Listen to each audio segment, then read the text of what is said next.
ความม่วนความมันนั่นเองได้ทุกอย่างแล้วเขาจะถ่ายทอดให้ทุกท่านได้รับรู้กันเนาะไปติดตามรับชมกันเลย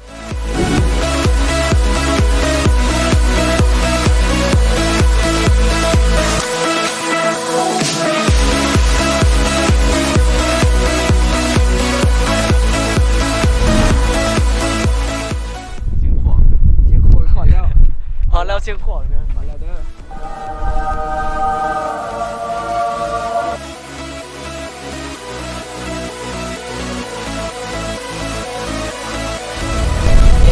เราก็ฮอดเชียงขวางแล้วต่อไปเขาจะเป็นมอเตอร์ไซค์ไปเลาะเมืองเชียงขวางเพราะว่าตอนนี้บอกไว้โคตรหนาวเลยขนาดว่าห่างกันสัก3 องศาใครแรงๆมาประมาณ6 โมงก็คือแบบป้ายจะปิดไปเลยมืดเลยนะครับวันนี้จะพาไปชมว่าเมืองเชียงขวางเป็นจังได๋เสียงพอดีเจ็บคอไปบ่อาบน้ำแล้วไปอาบน้ำเลยไปทำการ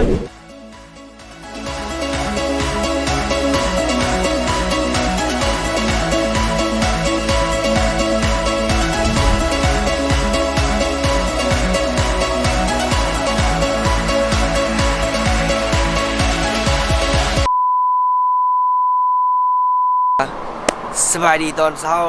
14 องศาบ่หนาวเลยมื้อนี้สภาพเสียงบ่มีตึงเลยแล้วจะมาเบิ่งว่า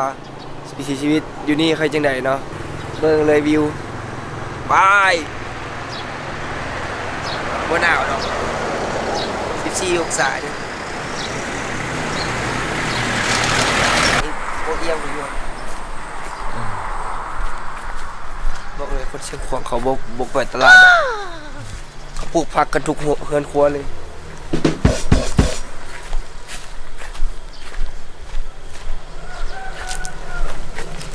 ถึงจากครับสดๆยังไงน้ำทุกหนาวมันคือหนาวเร็วหนาวหนาวหนาวหนาวหนาว13 องศาห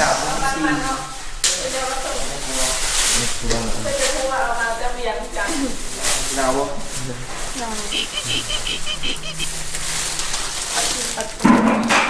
ตัดเศร้าใน10 นาทีโอเคอันนี้เอามาให้อัตมาเดี๋ยวนี้ใช่ป่ะใครเล่นจันใช่ป่ะมีเสียงสิ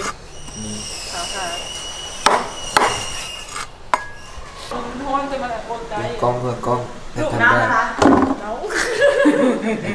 ยังไม่หลุดนะผ่านเราแอดหลุดน้ำวันนี้เราเสื้อเข้านะ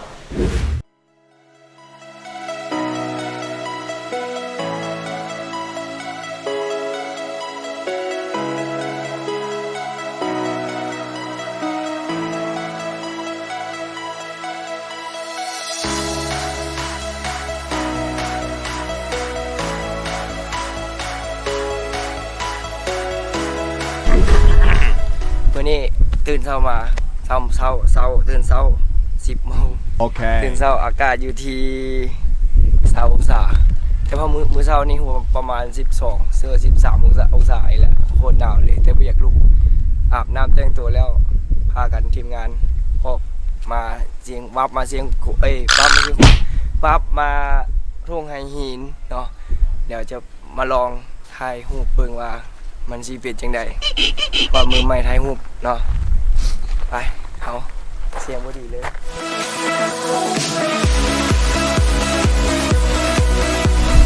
กำลังออกไปลงไปมือที่2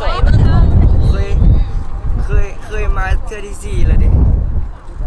ที่4เทื่อที่4เว้ยสภาพคนที่บ่เคยอันนี้แม่นครั้งแรกรู้สึกตื่นเต้นจังได๋ตอนนี้รู้สึกแล้วกูสิตกรถตอนนี้รู้สึกตอนสิตกรถชิ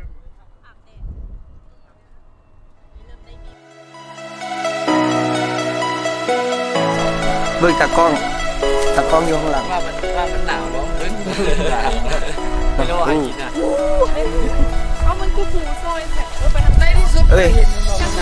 เขาจะบอกว่าห้าม หลายคลิปเขาจะบอกว่าห้ามย่างนอก อกเส้นทางเดี๋ยวจะเหยียบระเบิด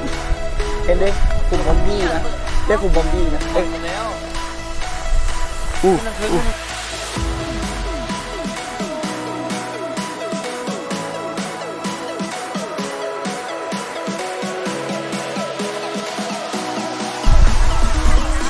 เฟล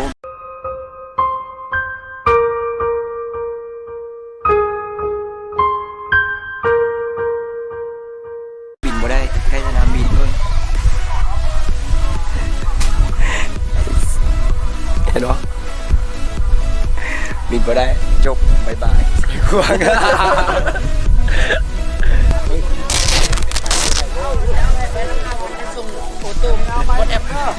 เฮ้ยแข่งทางภาพ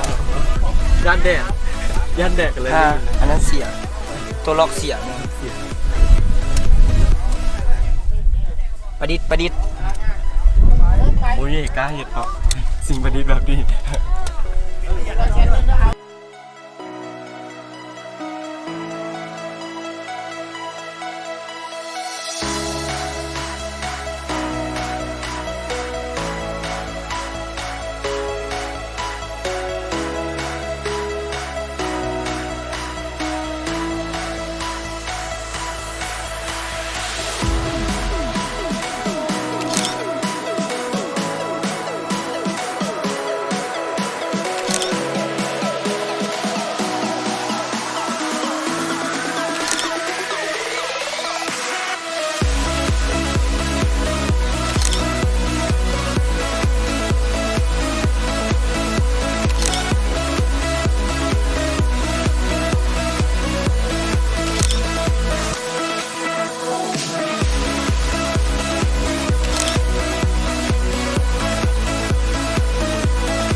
เขาก็หลายหูหลายหอยอย่างสิมันแล้วเลาะมาแล้วเมื่อยฮอนเนาะ องศาวะ24 องศาละฮอนอยู่ซ้ำเวียงจันทน์ละฮอนดำมาเลยตอนนี้นะยังใส่เสื้อดำมาบอกเลย เก็บความฮอนลงไปเดินทางกันกลับเพื่อน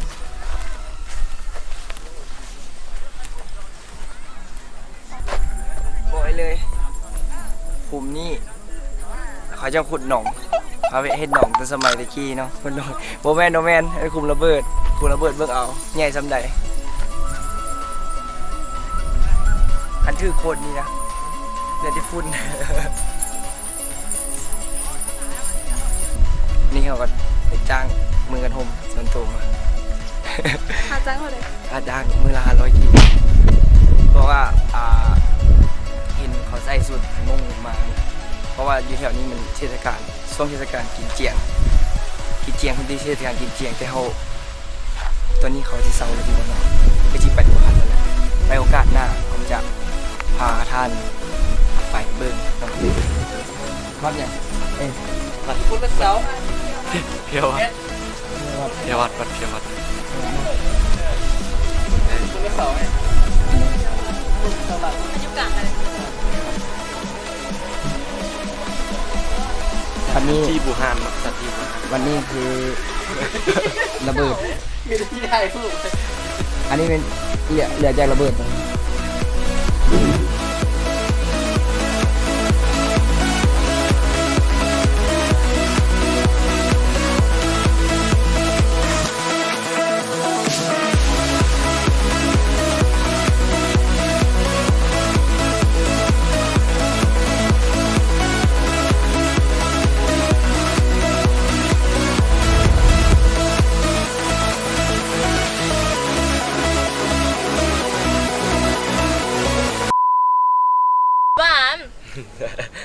ขนาด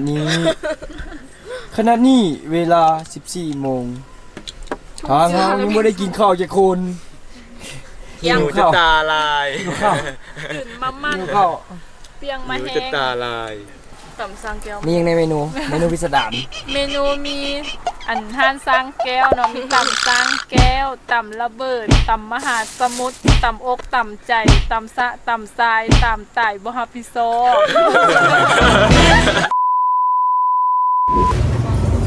เนาะเอามาฮอดแล้วเนาะตลาดมืดเชียงขวางมีอย่างเป็นส้มๆไปเลยซีมเนี่ยตามเข้ามาเลย อัน ได้น้อยใจเด้อเอาทีมนี้ก่อน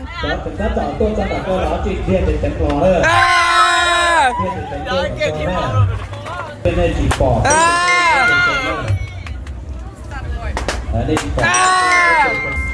จะเป็นเดิมอย่างมันเป็นมันโดเกไม่เคยจับได้มันโดนเลยยังมันจะตื่นหูเตาได้คุณเอามาโอ้เอาทีมนี้ได้สองแล้วทีมแมนทีมข้างนี้เนาะเอาก่อนเนาะทีมข้างนี้ตัวต่อครับเดี๋ยวเดี๋ยวเอามาดิเอา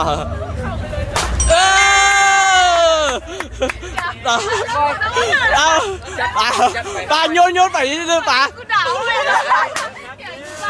ตายเลยโยนไปที่ซื้อ โอ้คุณปอสองแต้มแล้ว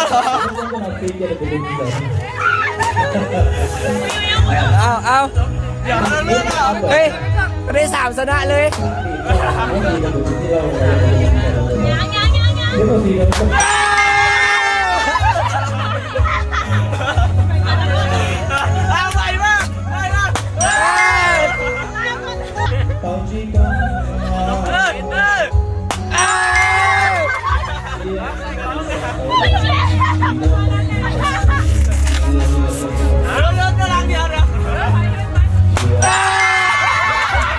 คุ้มบอดี้2,000 เอาทำอะไรมา15 15กำไรข้าเจ้ากำไรเลยถ้ากำไรแล้วเสมอไม่ใช่ชนะ